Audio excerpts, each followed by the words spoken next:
Ahoy, ahoy, everyone. Welcome back to The Shelves Have Eyes. I'm Fantom, and tonight we'll be doing an unboxing and review of Transformers Studio Series 86 Astrotrain. Now, this is an extraordinarily divisive figure amongst the fandom. I saw this at Walmart, and despite my misgivings about it, I decided I would buy it just so I could have a hands-on experience and share that experience with you.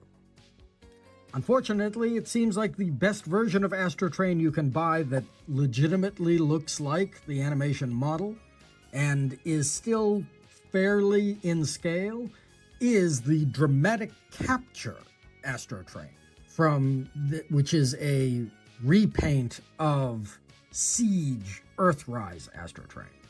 But unfortunately, that is going for tremendous amounts of money on the secondary market, and I do not own that figure in any coloration.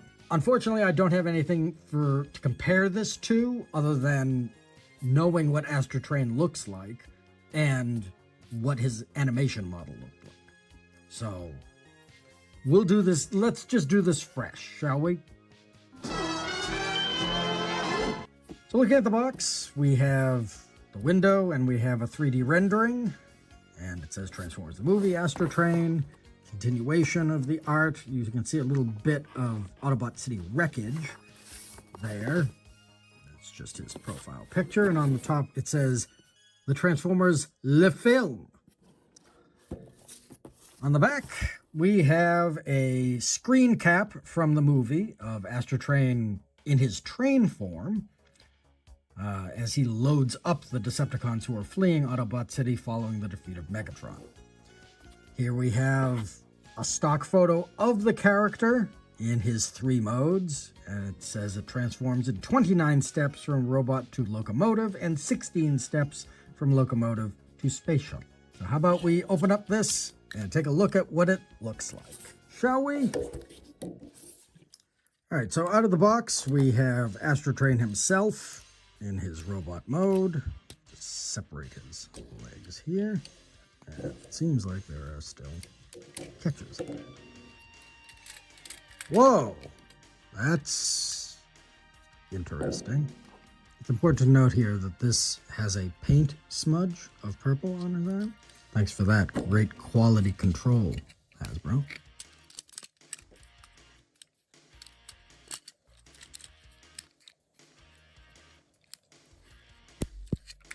So you got the figure itself, you have his gun, you have 3 blast effect pieces, and another gun. And then this smoke action piece, whatever you want to call it, diorama piece. Interesting, so, okay. Let's just move all the accessories off to the side because now I've got something to say. Looking at this figure, he is very spindly. Maybe it's just the fact that his legs are so long, but his arms seem very short. They seem very thin. His legs are especially thin. I don't know if this was transformed correctly in the box. I mean, he does look like he is definitely Astrotrain. You can look at him and you can say, that's definitely Astrotrain. So he is instantly recognizable. Although I think that that's more due to color and silhouette than actual proportions or detail on any part of his body. He does have ankle tilts, so that's nice. He does have a normal range of motion. He does have a bicep curl, so he can bring his arm all the way up. But once again, his arms seem especially short and thin. So yeah, I'm not particularly pleased about that. Yeah, those definitely need to be done. He looks okay. He's got an opening hand, like many other Studio Series 86 figures. I can't really say that I'm really enthusiastic about this robot mode. His legs are too long, his arms are too short, and all of his limbs are too thin. The head is a good likeness, though. The head is a very good likeness of him, and I guess his silhouette is pretty nice. He does have side skirts, so he can do a full range of motion.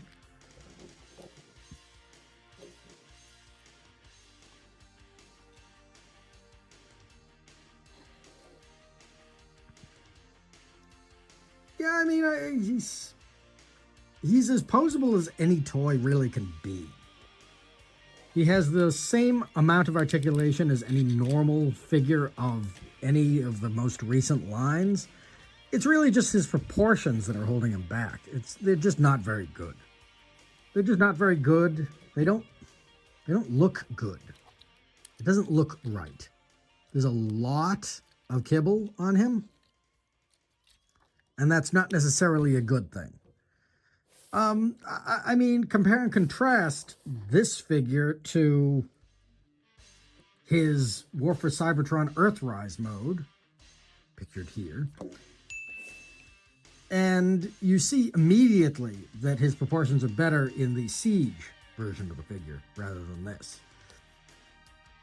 There's a lot less kibble on the Siege figure. This one just has a lot of kibble on him. A lot of kibble on him. Beyond that, though, I mean, aside from this empty space here, which I'm going to imagine is there to accommodate the transformation, he's actually not bad. He's actually not bad. There isn't a lot of negative space. He is fairly compact. I really don't have a lot of complaints here about this. This is kind of weird. These huge, long platform legs, that's kind of... But yeah, I mean, it's just like, yeah, it's fine. It's fine. I mean, there's no light piping, but that's fine. His eyes are painted red, so that's something. I don't know. It's just, something's just off about the figure. Something's just off about the figure. Something is really off about the figure. And I think it really just comes down to proportions. His proportions are crazy out of proportion. He just doesn't... He does not scream Astrotrain to me. I mean, actually touching him and doing everything else, with him in hand, I can say that a lot of the problems that people were having online when they just saw stock photos of him are alleviated somewhat, because the figure does feel solid. I just have problems with the thinness of his limbs. They just don't seem to match the rest of his body. And, I mean, that's a huge problem. Really, it comes down to the fact that his arms aren't long enough, and neither his arms nor the bottom of his feet are thick enough. I mean, I guess they're thick enough if you include this piece of kibble clipped to the side, but it just doesn't work. It just doesn't work. I'm not really blown away by this figure, let's just say. In robot mode. So how about we transform him into his train mode and see what we think of that. One small note, there is apparently something that I've neglected to do, which is flipping up this piece and separating it out to make his chest plate. I really don't think that does enough. It's not really different enough, quite honestly, to say, yeah, this looks good. He needs some repro labels. Also, that makes this huge thing in his chest. He just has a huge hole in his chest now. Yeah. Not fantastic. Not fantastic. But it was important to note that it was missing from the original version of the figure as you just take it out of the box. So now let's transform it.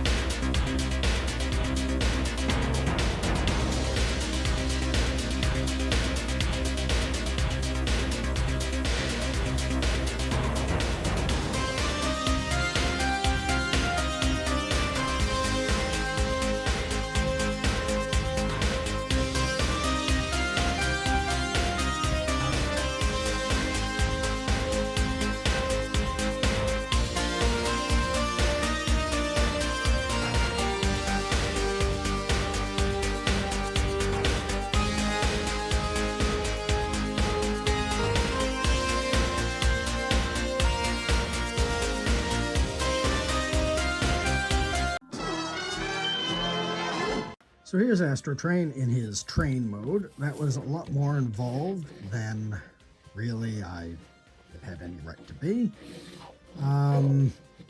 It's okay. I don't really find myself really liking the way that it tabbed together. Also, the instructions are somewhat unclear because the instructions kind of don't make it clear that when you are transforming his legs, this shuttle part needs to be slightly bent. His hips need to be slightly bent in order to accommodate the back of the train and have it be straight, which is part of the issue that I was experiencing while I was transforming it. It's okay. I don't like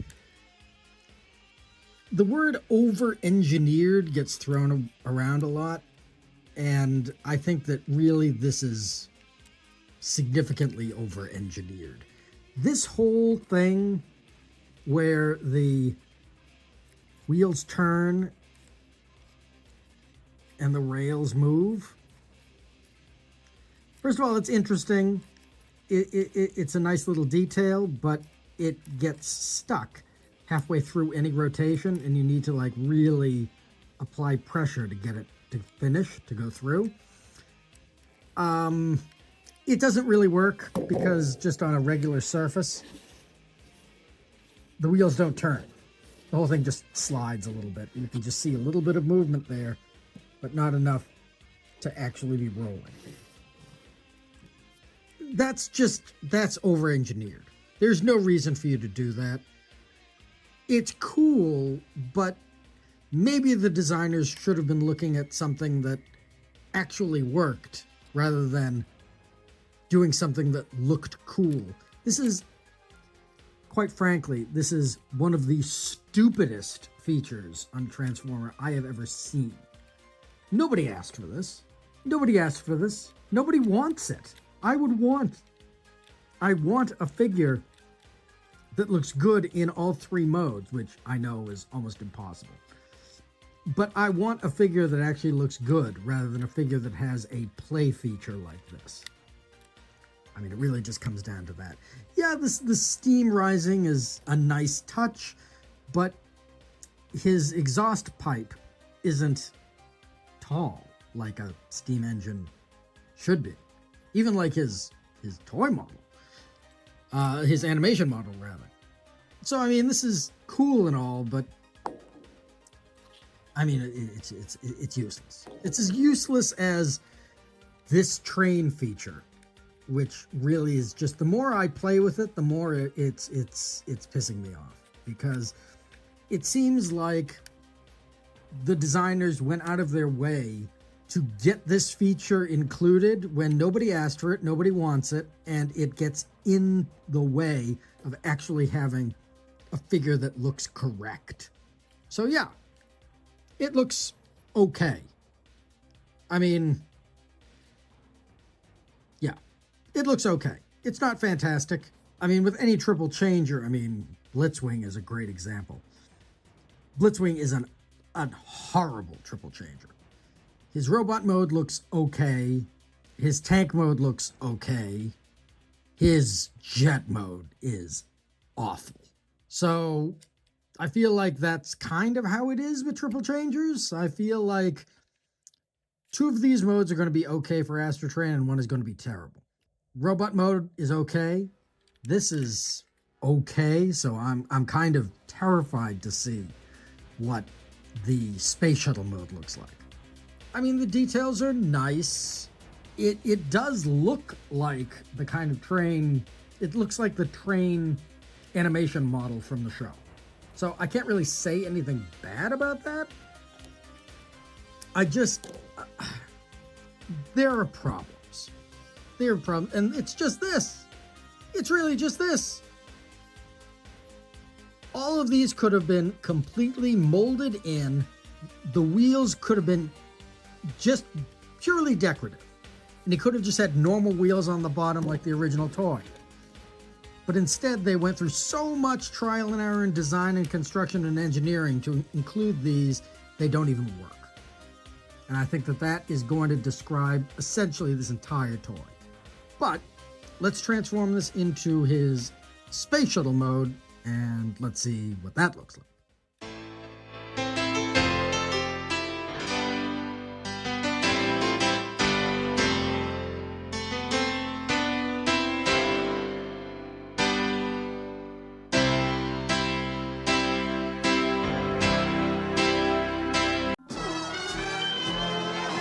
So here we have Astrotrain in his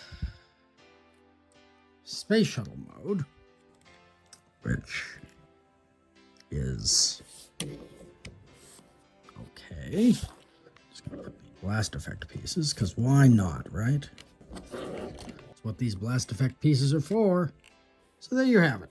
This is Astrotrain in his space shuttle mode. I mean, obviously concessions have been made in the midsection of this shuttlecraft, the same way that the train did. There's just a lot of gaps that they are hoping are covered with the fact that all of these pieces are painted gray.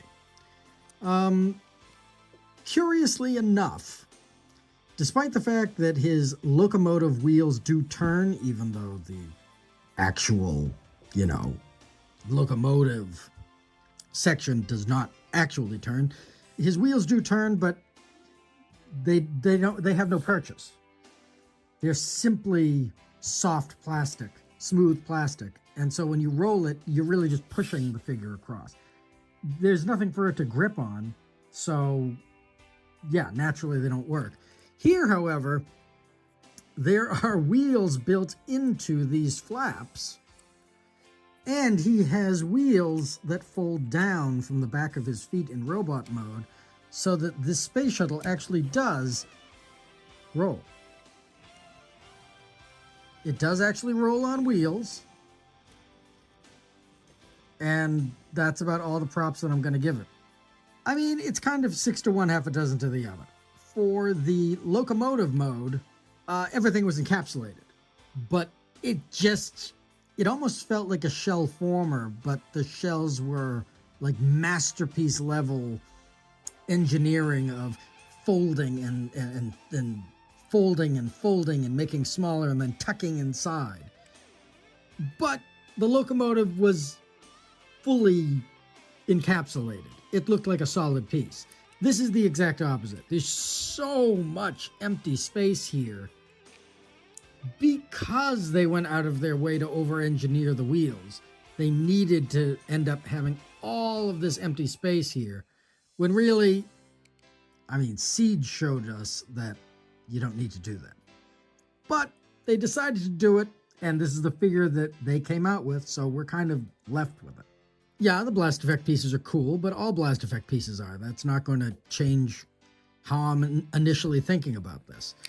Also, this back part, I mean, call me crazy, but this back part almost seems like it should be reversed. Because even in his space shuttle mode, the lip at the top of his locomotive was on the top, not the bottom. I understand that that's a concession to actually make it a transforming toy, but that's just kind of irritating that they decided to do that. I mean, simply because this mode actually rolls and it is not over-engineered. And it does have the blast effect pieces. And the colors are nice. And there's actually a contrast between two different colors.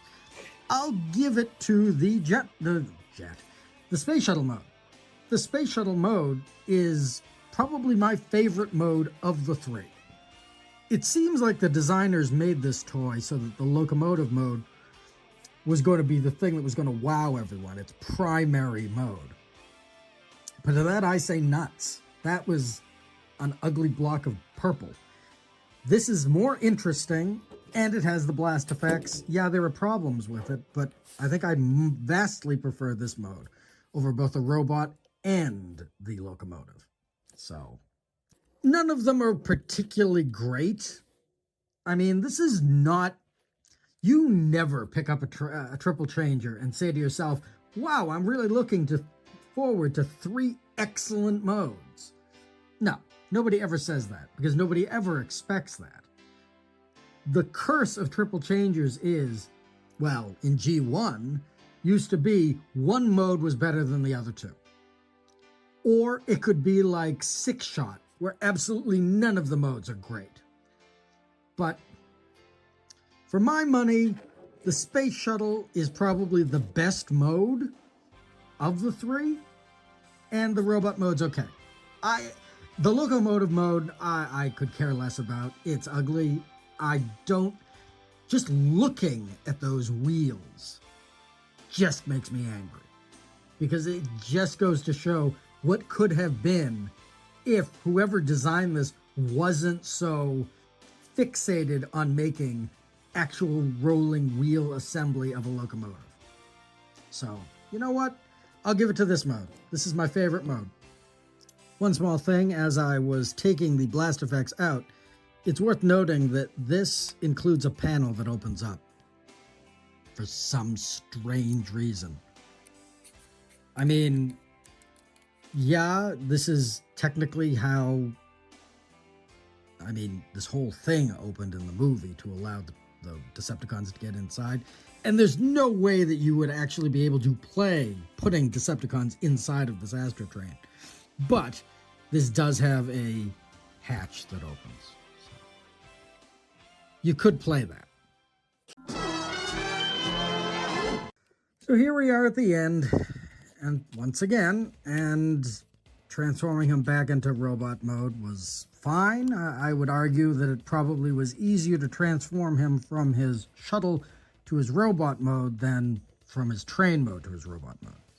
Really, the transformation has not really changed my feelings towards this figure at all. This is really a mess. It's an example of concessions. But that's really what this is. This is a concession.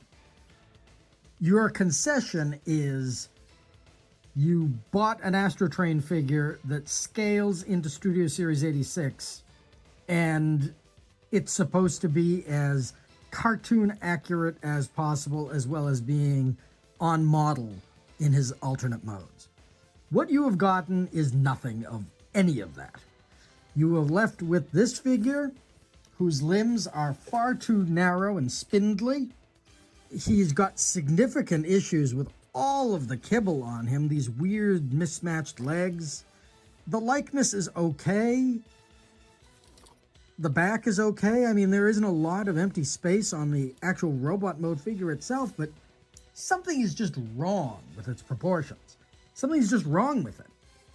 You look at it, and it's too thin. He looks ridiculous.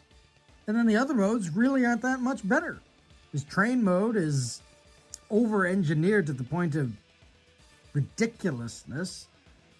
And, yeah, his space shuttle mode is okay.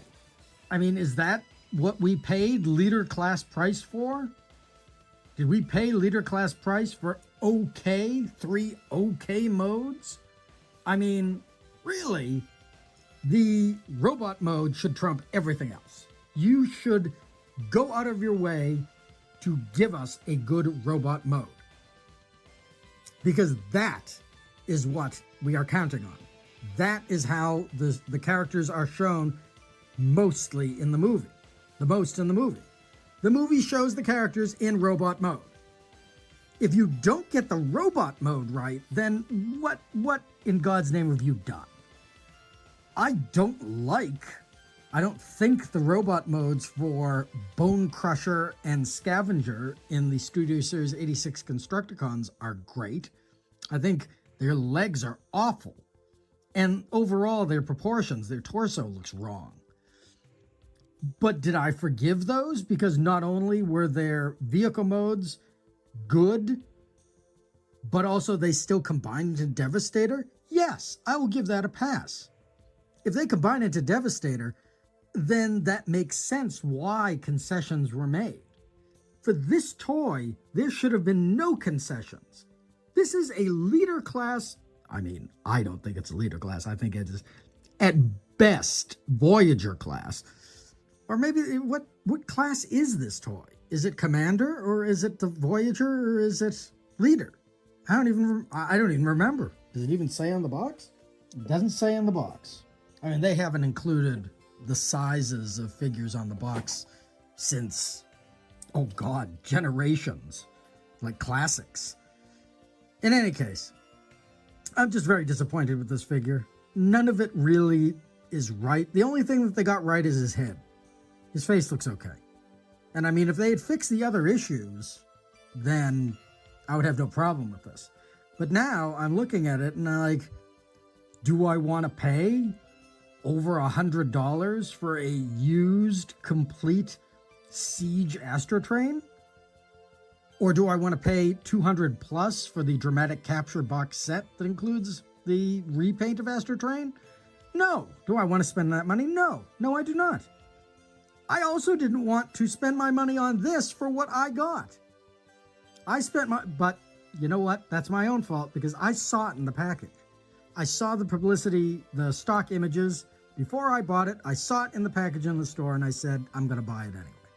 But you know what? I hope that it's made for some mildly entertaining video for you viewers out there.